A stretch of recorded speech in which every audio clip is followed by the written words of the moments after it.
Okay, so this is what's going on. So I go to work today, and what's happening is they did all their freaking hydrogen, 100 megatons, 300 megatons, million megatons to make new water. Well, I think the different sizes of these megatons, like they didn't know the fusion properties like accurately yet. Yeah, but it's still making water. But there's different kinds of things. So water temp is tested, maybe by a mercury device, but then when it's fusion water and it's nuclear at the present point in time, like it is right now, you need like hyper-calibrated thermometers to test things. So when they use the hyper-calibrated thermometers to test ice and water,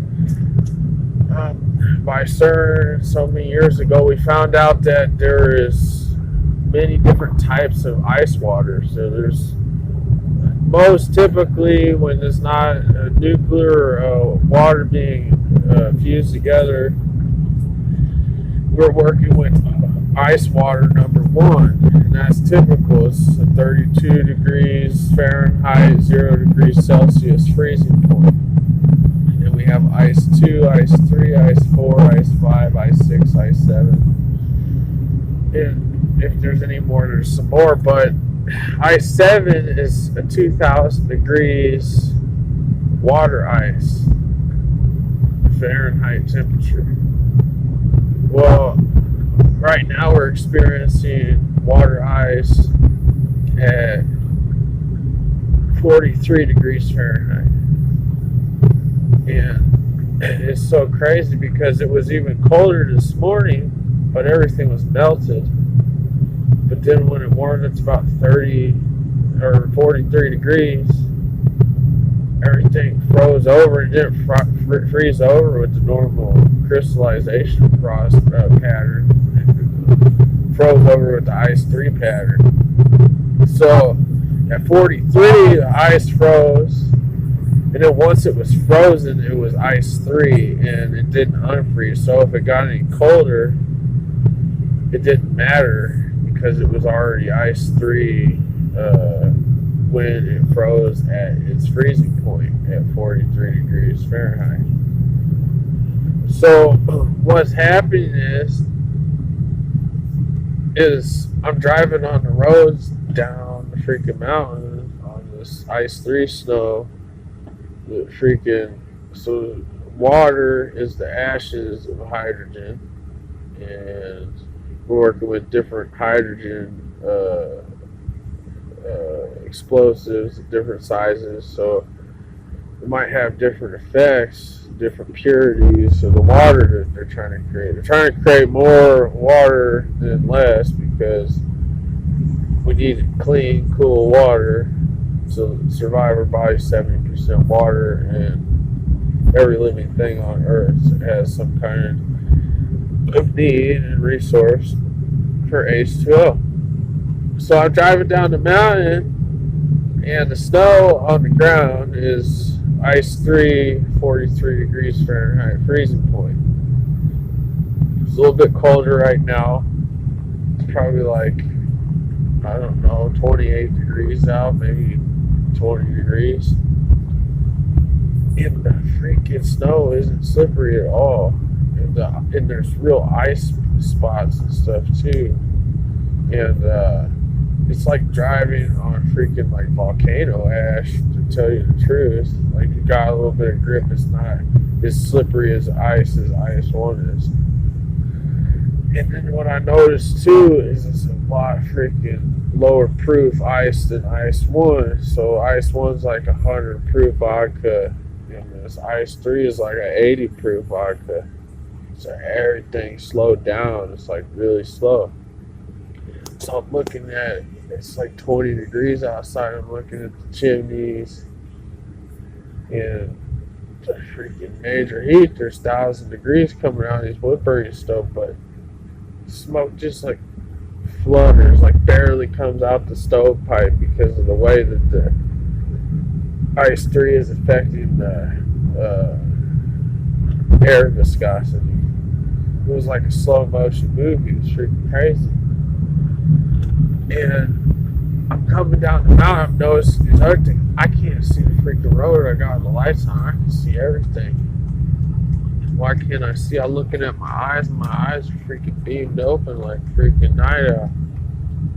I thought, maybe they're dilated small. That's why I couldn't see. And it's not. It's freaking low reflectivity of the surrounding areas, so it's not reflecting the reflective properties of life. It's almost like the road vanished. And then you turn on the high beams, and someone drives up with you, and the high beams, they don't even hurt your eyes. It has like no brightness. You can still barely even see with high beams on the road. It's like the freaking world disappeared, man. And I'm going through here. I wanted to make a little bit of record about this because it's really interesting to me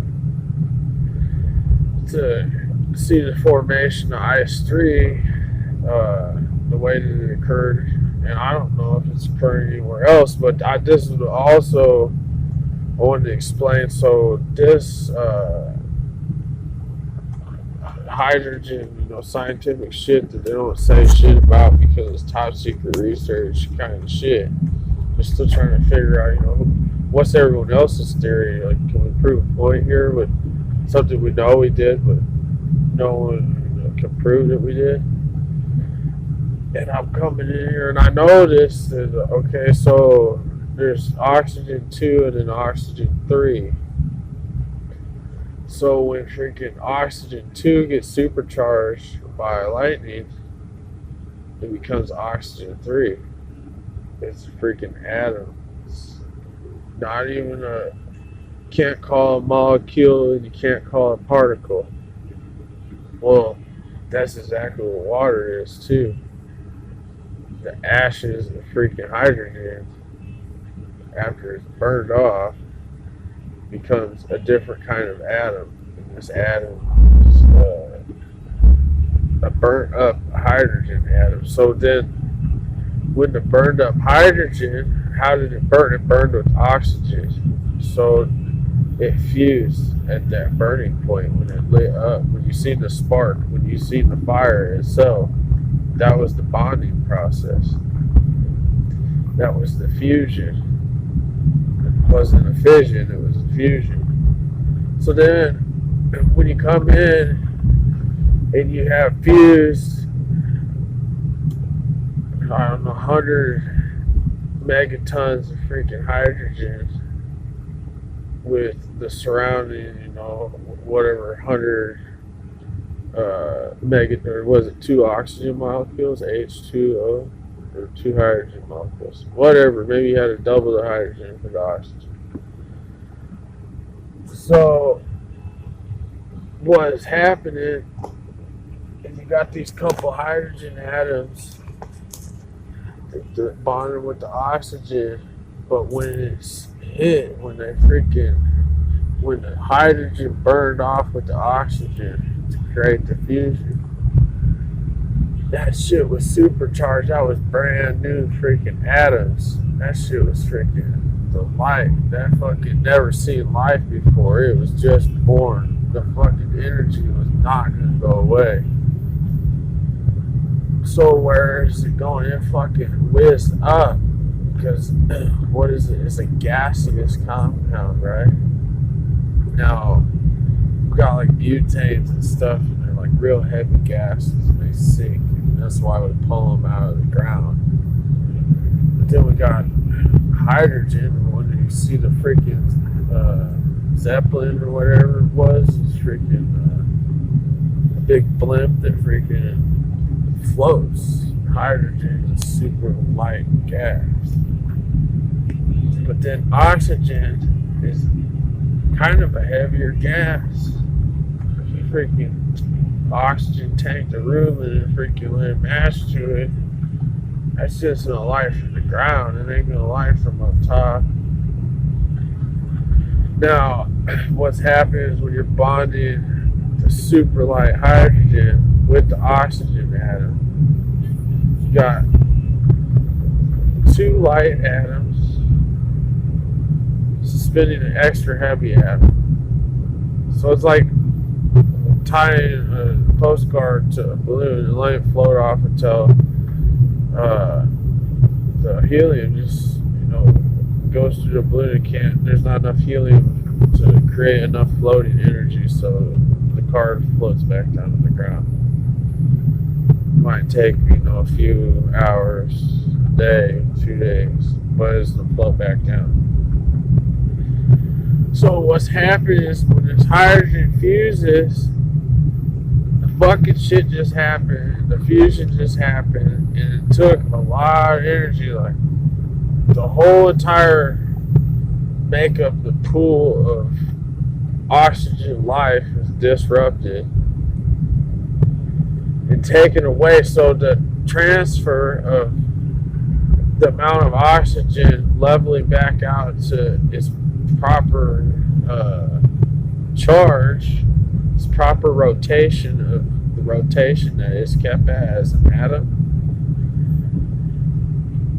When that thing charges back up to its thing, then we're feeling okay. But in the process, there's a lot of electric fuel going into rewinding these oxygen atoms at its freaking lawed rotation pattern that maintains oxygen law. So, anyways,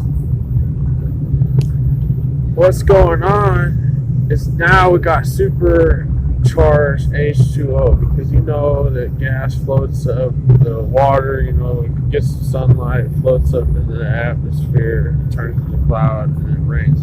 Well, this time it didn't just go up into the stratosphere, it went into outer space, the freaking heavy ass duty water, but it was still under the suspense of gravity. It still had a magnetic charge to return home. It was going to pull back where all the other water is found. Just like how Neptune collects Neptune gas and how Saturn collects Saturn gas. It could be radon or it could be argon. We don't know what it is exactly. We got to send spaceships out there. Okay, so the water's now just coming back down. This fresh stuff out there. Except this water is freaking, when it's in the ice form, it's ice 3, it's not ice 1. And it's pretty cool to see, but it's like fucking slow motion as hell.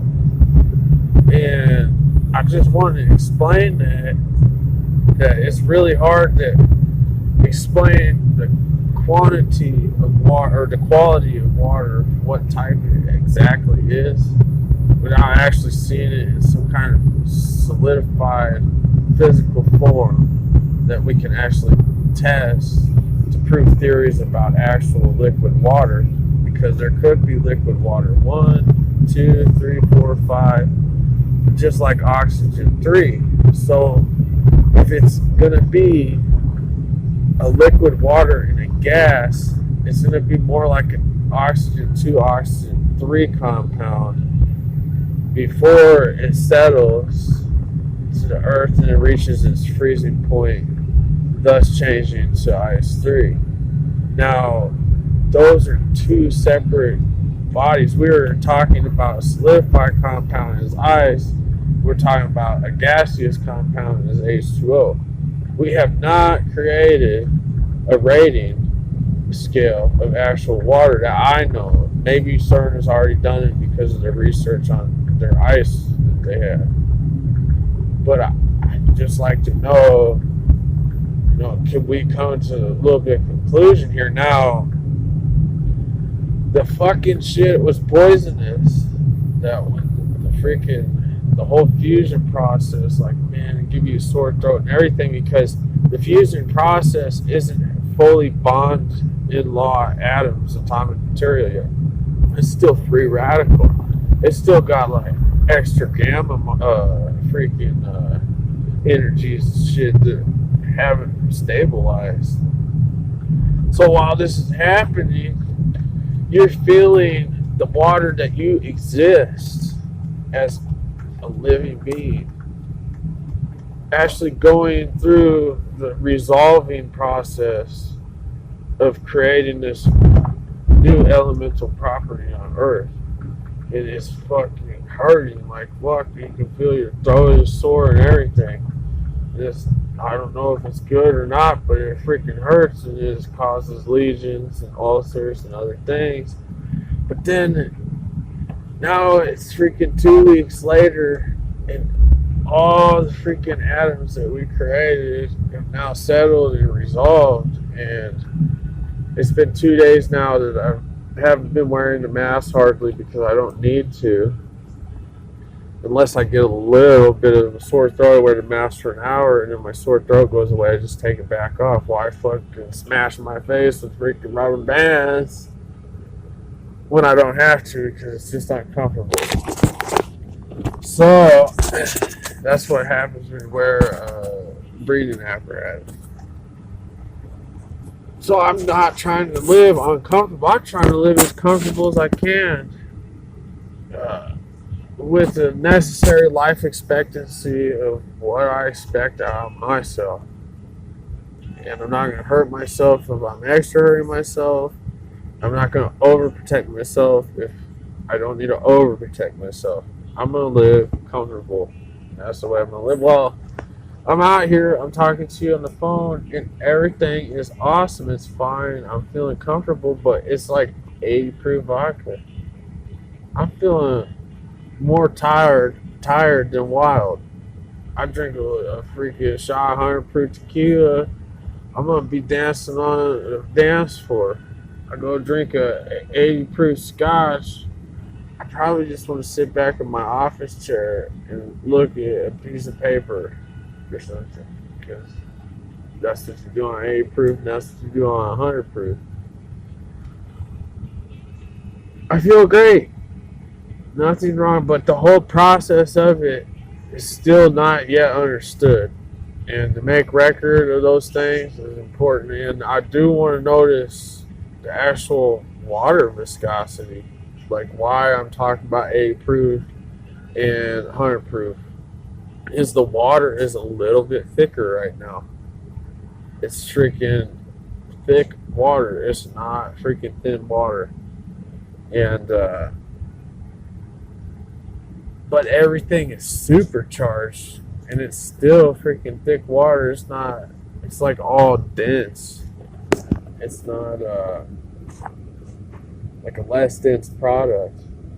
Now, all I can say is it's a little bit of a slower feeling than the stabilized life feeling, where the universe is stabilized. And that's the real time that we're supposed to live on. So it's kind of cool, like at the moment of dying, going through all this dying and all this stuff, you can definitely tell things are dead, because there is almost no light reflectivity in the backwoods over there where I just drove out. Now, what was interesting was the ambient light pollution did create some kind of energy in the radius of town of where I was driving out of the dark into the light. And there was increased reflectivity in the trees and in the mountains and different things. But man, when there was no light pollution, no extra radiation, there's just no light reflectivity. And you couldn't see anything, even with your high beams. It was crazy. And then, yeah, I think that's just kind of solves it. That's like my big key conclusions of what I'm observing today. I think it's like February 22nd or something of 2019. And they said that, we could be on borderline nuclear winter. Well, it's already kind of like that. If you're getting ice at 43 degrees Fahrenheit, and then it's just strange. It was colder in the morning and everything was liquid, and then it warmed up and then it froze. And then after it was frozen, it didn't liquefy again. So there was like a formation. Something had formed, and now it was a life form, and it was not going to return to the previous state that it was found to be existing with my own eyesight, my own witnessing. And that's how I'm feeling about observing how we're going to observe actual H2O. Where is the water molecule going? Like, how far out did it go? Like, is there a way to measure water against gravity? Is there something to do that so that we can give it a conclusive H2O3, H2O4, H2O5, just like the ice 1, ice 2, ice 3, ice 4, ice 5, ice 6, ice 7. And what's weird is the types of ice are all water ice, but ice, every freaking step up is a higher temperature. You go ice 4, it's going to be like 300 degrees. And then be ice 5, it's going to be 700-800 degrees ice. But it's all water form ice. And I think we're still not yet understanding how that's happening. There's not an official form of law that explains the facts of how that's occurring. We're still in the research process. We know how to kind of make it, but I think there's a lot more to be made that we haven't made. And figuring that out, I think we really need to move forward on that research and science. Alright, it's Jonathan Paul Roy. 2-minute recording.